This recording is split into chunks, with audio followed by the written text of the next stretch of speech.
Orchestrated original revenge narrative with fresh American financial details and relationship-based character references. Orchestrated original revenge narrative with fresh American financial details and relationship-based character references. My mother pressed a coffee carafe into my hands the second I walked through the door and told me to make myself useful for once, because the man who was about to make our family rich would be here in 10 minutes, and she didn't want me embarrassing us by just standing around. I took the carafe. I didn't say anything. I just walked to the little side counter in the corner of the conference room, the one with the stack of paper cups and the bowl of those individually wrapped peppermints that every title office in America seems to buy from the same supplier. And I checked the time on my phone while I pretended to fuss with the coffee. 10 minutes was generous. The man she was waiting for was going to be 12 minutes late on purpose, because I had told him to be.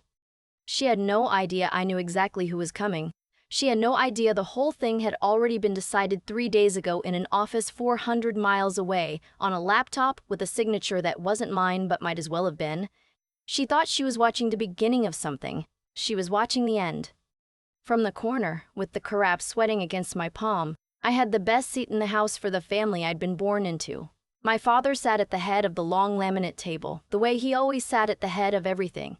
Jacket on, even though it was warm, me bouncing under the table because he was nervous and didn't want anyone to know it. To him, his children had never really been children. We were positions, investments. My brother was the one he bet the house on, and I mean that almost literally, as you'll see, and I was the one he'd written off as a bad quarter that never turned around. Growing up, the money in our family flowed one direction, and it wasn't toward me.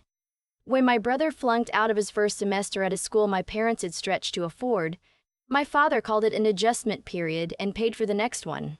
When my brother wrapped his car around a guardrail 2 towns over with a blood alcohol level that should have ended in handcuffs, my father called a lawyer and called it a learning experience and bought him a newer car. When my brother opened a sneaker resale business, then a sports bar, then something with crypto that I never fully understood, my father called each one a foundation for the next thing. He had a word for all of it. He called it building. He never once called it what it was, which was throwing good money after bad for 30 straight years, because stopping would have meant admitting he'd been wrong from the start. And me? When I got into college, my father told me the timing was bad, that things were tight, that I was the responsible one, and I understood. So I worked. I stocked shelves overnight at a pharmacy off Brook Park Road from 10 at night until 6 in the morning, and then I went to my 8 a.m. accounting lectures with my eyes burning and a coffee I couldn't really afford going cold in my backpack. I graduated with no debt and no help, and a degree my father referred to, when he referred to it at all, as my little bookkeeping thing. When I passed the exam that made me a certified fraud examiner, I told them at Thanksgiving, and my mother asked if that meant I'd finally be able to do their taxes for free. That was the family. That was the air I'd been breathing my whole life. And now they'd all gathered in a title company office in Parma, Ohio on a Tuesday morning to put the only thing they truly owned, the paid-off house I grew up in, on the line, so my brother could buy his way into the deal that was finally going to prove our father right. The deal had a name. Meridian Crest Capital. My brother had been saying it for months the way other people say the name of a person they're in love with. Meridian Crest was an exclusive private investment group out of Scottsdale, the kind that supposedly didn't take just anybody, that supposedly came looking for you. My brother told everyone they'd recruited him. He told everyone they'd seen his potential at some conference and reached out personally. He said the partners drove cars he couldn't pronounce, and that once he was in, the rest of us would understand what real money looked like. The buy-in was $200,000. My brother had, as of that morning, $611 in his checking account. I knew the exact number. Knowing exact numbers is what I do for a living. Here's the part my family didn't know. The part they'd never bothered to learn because they'd decided years ago that there was nothing about me worth learning. I don't do anyone's taxes. I don't keep anyone's books. I work in distressed debt. When companies start to rot from the inside, when the money stops being real and starts being a story people tell each other to keep the lights on a little longer, I'm one of the people who shows up at the end. I buy the bad paper. I buy the debt of dying things for pennies on the dollar, and then I decide what's worth saving and what gets taken apart. Some people call me a vulture. I've made peace with the word. A vulture only shows up when something is already dead. We just have the honesty to land. About 3 weeks before that morning in the title office, one of my analysts flagged a small Scottsdale outfit that was hemorrhaging cash and soliciting new partners with a $200,000 buy-in. The structure was so familiar it was almost boring. Money from new partners paying the returns of old partners. A reservoir running dry. They were scrambling for fresh capital before the state regulators they could feel breathing on their necks finally kicked the door in. The name of the outfit was Meridian Crest Capital. I sat at my desk in Chicago and I read the file and I felt my whole childhood rearrange itself behind my eyes. Because I knew that name. I'd been hearing that name at every holiday for the better part of a year, out of the mouth of the brother who'd once asked me, in front of the whole table, whether my promotion meant I was finally allowed to use the nice copier at work. My first instinct, I'll be honest, was to warn them. I actually picked up the phone.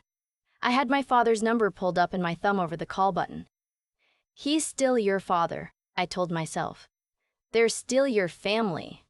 And then I remembered being 24 and getting my first real job and calling home to tell them and hearing my mother put her hand over the receiver to ask my father if I'd said data entry. I remembered the engagement party where I was seated at the kids' table, a grown woman with a folding chair between two of my cousin's children.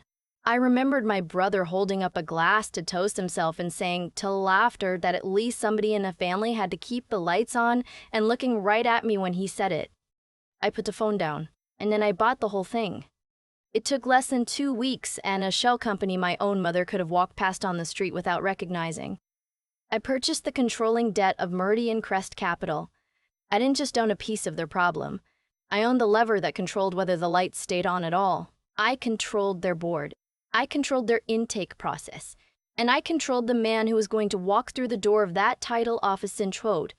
I checked my phone again about 4 minutes. His name was Mr. Calloway, and on paper that day he was Meridian Crest's funding compliance officer. In reality, he had run forensic accounting for 2 federal cases I'm not allowed to talk about, and he'd worked for me for the last 3 years, and he was, without exaggeration, the most patient and terrifying man I have ever met. I'd given him exactly one job. Verify the funds, push my brother until he panicked, make him reach for the lie himself. Because here's the thing I already knew. The thing that made my hands steady while I poured coffee for people who thought I was furniture. My brother didn't have $200,000. He didn't have $20,000. What he had was a problem and an ego, and the night before, in a panic, he had solved one with the other. He'd taken a screenshot of a brokerage statement, a real one, with his real humiliating balance, and he'd opened it in an editing program and added a few digits, and he'd told my father the funds were ready. He told Meridian Crest the funds were ready. He told Meridian Crest the funds were ready. He thought a clean PDF and a confident voice would carry him across the gap. He had no idea the gap was a trap, and that I had built it, and that I was standing 5 feet away holding a carafe and waiting for him to step off the edge. The glass door swung open and Mr. Calloway came in like weather. He was a big man in a charcoal suit that probably cost more than my father's monthly mortgage payment back when there'd still been a mortgage, and he carried a leather folio the way a doctor carries a chart, like the news was already decided and he was just here to read it out. He didn't look at me. They never look at the person pouring the coffee. He crossed straight to my brother with his hand out. "You must be the one they wouldn't stop telling me about," Mr. Calloway said. My brother stood up too fast and banged his thigh on the table. "That's me. Yeah, it's an honor, really. This is my dad." My father was up and pumping Mr. Calloway's hand before my brother finished the sentence. "We're ready to move forward," my father said in the big voice he used when he was scared. "My son's been waiting for an opportunity like this his whole life." "Opportunities are easy," Mr. Calloway said, settling into a chair and laying the folio flat. "Liquidity is hard. We've got a narrow window to close this funding round before the Scottsdale markets open tomorrow, so let's not waste each other's morning. You have the proof of liquid funds we discussed." From her seat near the window, my mother snapped her fingers, actually snapped them, the way you'd call a dog. "Whitney." She tipped her chin toward Mr. Calloway's empty cup. "Coffee. And don't slop it everywhere this time. Honestly, do we have to walk you through everything?" This was the moment, a few years ago, where I'd have felt my face go hot, where I'd have blinked too fast and apologized to the air. But I wasn't that girl anymore. and the not being her was the quietest, deepest power I have ever felt. I picked up the carafe. I crossed to Mr. Calloway. I poured his coffee slow and clean, not a drop on the table, steam curling up between us, and I felt him not look at me with the specific, practiced not looking of two people running the same play. There's a thing nobody tells you about being invisible. When people decide you don't matter, they stop editing themselves around you. They say everything. As I filled my brother's cup, he leaned toward my father and breathed, barely above a whisper. I cleaned up the statement last night. It looks perfect. My father's exhale caught in his throat. You're sure it reads right? They can't tell, Dad. Nobody can tell. I set the carafe down and went back to my corner. They thought my stillness was obedience. It was discipline. The thing about staying quiet is that you get to hear the people who can't. My brother cleared his throat and found his swagger again. He slid a thick cream-colored envelope across the table. Certified statements, he said. 215 liquid, cleared and ready to wire. Mr. Calloway didn't touch the envelope. He looked at me. That was the cue. I stepped forward with my eyes down, hugging the empty carafe to my chest like a nervous girl who'd wandered too close to something important. I'm so sorry to interrupt, I said, and I let my voice wobble just enough.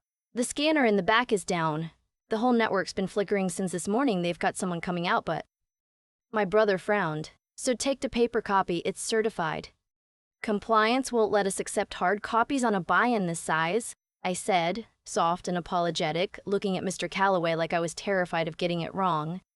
It has to be a digital original, for the verification. Mr. Calloway nodded once, bored, like he was doing us a favor. She's right. We run digital originals through our authentication on funds over 100,000. It's not personal, it's the bylaws.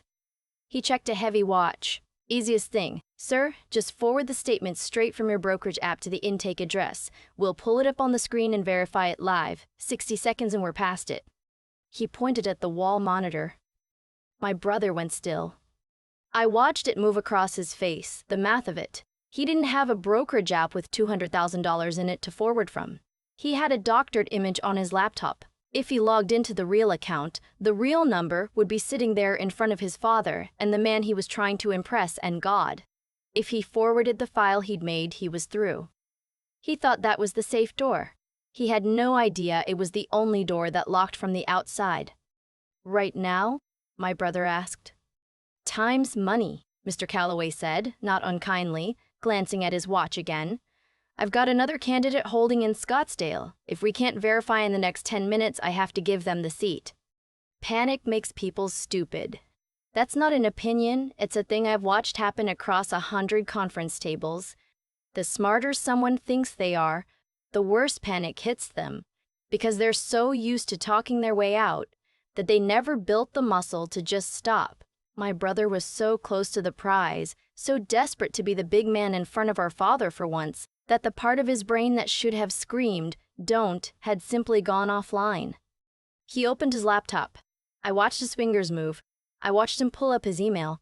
I watched him attach a file. I could read the name from where I stood. Meridian Crest Furt Doc EBF.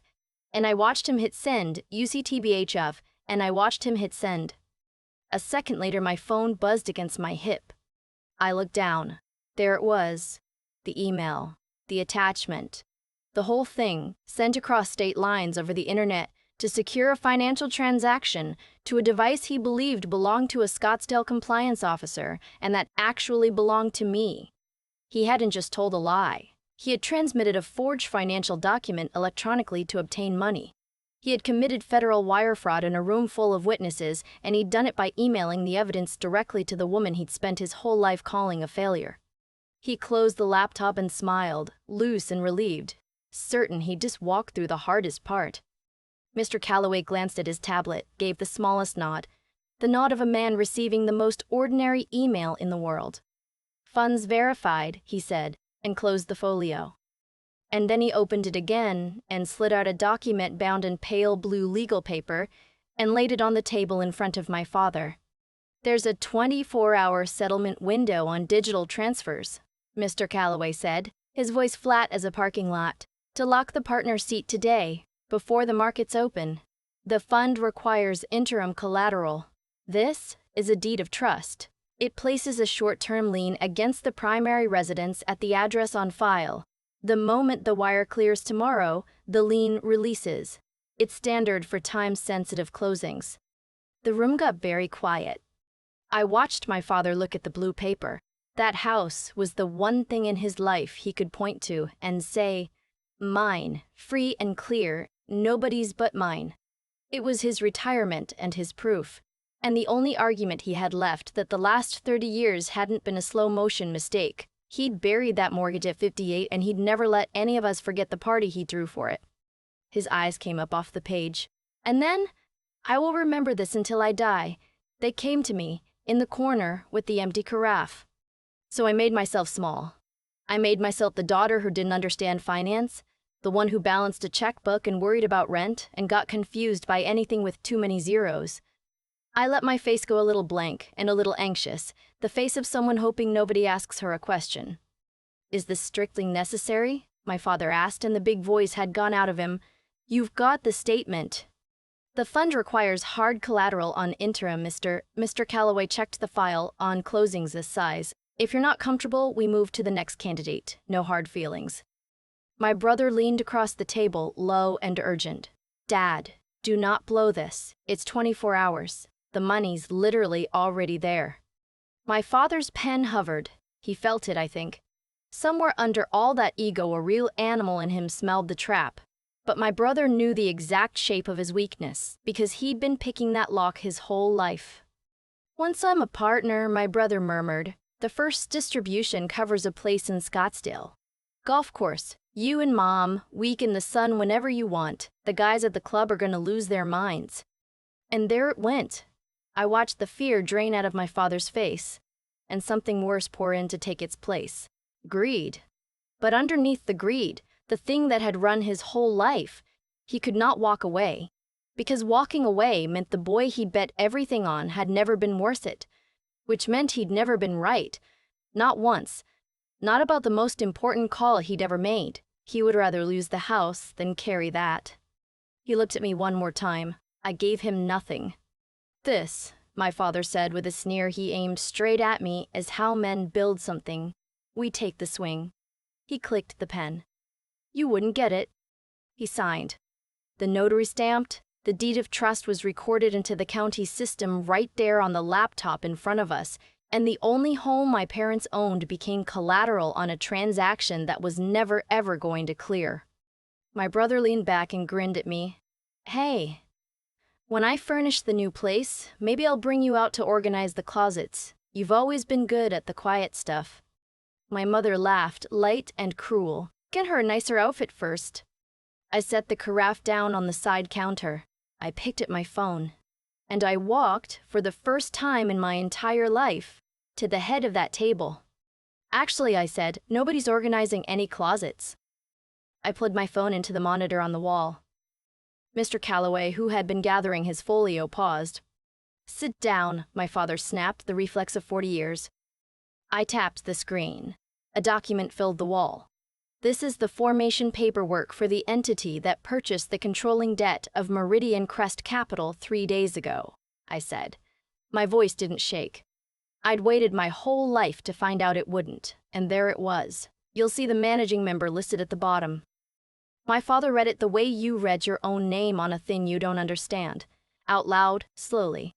"The Shell Company." And under it, mine. "I own the fund," I said. "Mr. Calloway works for me. He has for 3 years." Nobody breathed. I tapped again. A brokerage page, live, time-stamped to 90 seconds ago. "This is my brother's actual account, $611. My brother's face went the color of the table. I tapped a third time, and the forged statement came up beside the real one, and over it, the file's data lay bare. And this is what he emailed 11 minutes ago. Created last night? Edited in image software. The font on the balance doesn't even match the font on the rest of the page. I turned and looked at my brother for the first time as something other than furniture. "You forwarded a forged financial document over the internet to obtain a $200,000 position. That's wire fraud." And because the collateral instrument runs through a federally regulated lender, it's bank fraud too. We're talking decades, not years. My father's pen dropped out of his hand and rolled off the table and onto the carpet, and nobody picked it up. It was a placeholder, my brother whispered. I was going to replace it the second the first distribution hit. There is no distribution, I said. There was never going to be a distribution. Meridian Crest has been insolvent since spring. It's a reservoir running on the next sucker's money, and you were the next sucker, and you mortgaged Dad's house to pay for the privilege. I set 2 pages on the table, side by side, facing them. So here's where we are. Option 1. I forward that email to the field office that already has an open file on Meridian Crest. My brother is charged. The house is seized as part of a federal fraud collateralized through it. Everyone in this room spends the next 2 years giving depositions. My mother made a sound I'd never heard her make. Or, I said, and I tapped the second page, option 2. You sign a deed in lieu of foreclosure. The house transfers cleanly to my company today. The forged email never leaves my phone. My brother stays a free man with a very bad year ahead of him instead of a very long sentence. You can't do this, my mother said, and her voice cracked up into something high. That's our house, you can't just... I'm not taking the house, I said. The house was already gone the second he signed. I'm just telling you who gets to hold the deed. I looked at her steadily. You spent my whole life telling me I was bad luck. Pick which kind you want. My father looked at the wall, at the 2 statements glowing side by side, the real and the fake, his son's whole character laid out in 2 fonts that didn't match. Then he looked at my brother. Then finally at me, and I watched him understand, really understand, all the way down, who had been holding the cards the entire morning while he congratulated himself on his nerve. Give me the pen, he said. Someone picked it up off the carpet, he signed. I slid the deed into my folio and let the lid of it close with a small, clean sound. Wait for me in the car, I told Mr. Calloway. If I'm not down in 5 minutes, send everything to the district attorney. He nodded and walked out without a word. The way he'd come in, like weather moving off. I looked at my parents, at my mother with her ruined face, at my father with his empty hands, and I felt, instead of the triumph I'd rehearsed in my head for years, something quieter and much, much heavier. You can stay in the house, I said. I'll cover the taxes and the maintenance. You raised me there, even if you'd rather not have. I'm not going to put you on the curb. I let that sit for a second before I finished it. But he doesn't. He's a liability. I don't keep those. My condo's already in foreclosure, my brother said, and his voice had gone to a child's, and for 1/2 second I almost felt it. I've got nowhere. That's not my problem, I said. It never was. You just always made it everyone else's. I picked up my folio and I walked toward the door, and behind me I could already hear it starting. My mother turning on my father turning on my brother, the 3 of them finally, after 30 years, charging the bill to each other instead of to me. I want to tell you I felt nothing. The truth is I felt a lot of things at once, and most of them weren't clean. The federal file on Meridian Crest didn't need my email in the end. The fund collapsed 9 weeks later, the way those things always do, all at once and then completely. And the regulators didn't need anyone to hand them my brother. His name was already on the partner intake roll he'd been so proud of. He never bought in, so they couldn't pin the buy-in fraud on him, but they subpoenaed everyone on that list, and a forensic accounting going through his communications found a forwarded statement in a fund inbox. And that was a thread he spent the next 18 months and every dollar he didn't have trying to keep from unraveling. Free isn't the same as safe. I told him that with my eyes in that room. And he hadn't been able to read it any better than he'd read anything else his whole life. My parents still live in the house. I do cover the taxes. We are not close, and I have stopped pretending we will ever be. And there is a particular piece in that. The piece of stopping a payment on a thing that was never going to pay you back. My mother called me once, last winter, to ask if I could come look at something in the basement, and I drove out and I fixed it, and we didn't talk about Parma. On the way out, she said, almost to herself, that she never knew what it was I actually did for a living. I told her I find things that are dying and decide what they're worth. She didn't ask what I'd decided about us. I think she already knew. I keep the deed in a drawer I don't open often. Not for the house. The house was never really the point. I keep it because for one morning, in a room full of people who'd spent 3 decades teaching me I was nothing, I stood quietly in the corner and let them say everything. And then I walked to the head of the table that was never going to make room for me, and I made my own. I poured the last cup of coffee that day for a man I'd hired to end my brother. And then I set the carafe down, and I left it for someone else to clear. And I walked out into the parking lot where the sun was already high and warm, and I did not look back at any of them, not once, not ever again. For a long time, I believed the cruelest thing my family did to me was make me invisible. I know now it was the kindest accident of my life. When my father decided I was a sunk cost, he stopped watching me, and a person nobody watches is free to become anything. While he poured every dollar into my brother, I was stocking shelves on Brook Park Road at 3 in the morning, learning the only lesson that ever stuck: nobody is coming to lift you, so you build the arms that lift yourself. That grind didn't feel like a gift back then. It felt like punishment, but every overnight shift I survived without quitting became a muscle, and years later, standing in that title office with a carafe in my hand, the muscle was the only thing holding me steady. What undid my family wasn't bad luck. It was a chain of choices, each one feeding the next. My father couldn't admit he'd bet wrong, so he bet again. My brother couldn't sit with being ordinary, so he doctored a statement and emailed his own confession to the one person in the room he'd never bothered to know. Their downfall was authored entirely by their own hands. I didn't push anyone off a ledge. I just stopped being the railing they'd leaned on their whole lives, and they fell exactly as far as they'd always been leaning. I think about the moment I almost called my father to warn him about Meridian Crest. I'm not proud that I didn't, but I've stopped being ashamed of it either. There's a difference between protecting someone and rescuing someone from a lesson they've spent 30 years demanding. What I am proud of is what I did after the deed was signed. I had every reason to put them out on the curb, and I didn't. I covered the taxes. I left them the roof. Power that has to humiliate isn't power. It's just an old wound throwing a longer punch, and I was done bleeding. Knowing the numbers cold gave me the leverage. Knowing where to stop is what kept me a person. If you're the quiet one in your family, the one they seated at the kids' table, hear me. Sharpen your mind until you understand the systems other people only pretend to. Build your nerve in the dark hours when no one is clapping, and guard the line you won't cross, because the day you finally hold the power, the only thing that tells you who you are is what you refuse to do with it. Whitney didn't win because she was lucky. She won because she got smart, stayed strong, and stayed decent when she finally had every reason not to. I walked out into that parking lot and the sun was already high, and I didn't look back, and I have never once regretted which of the three I held on to last.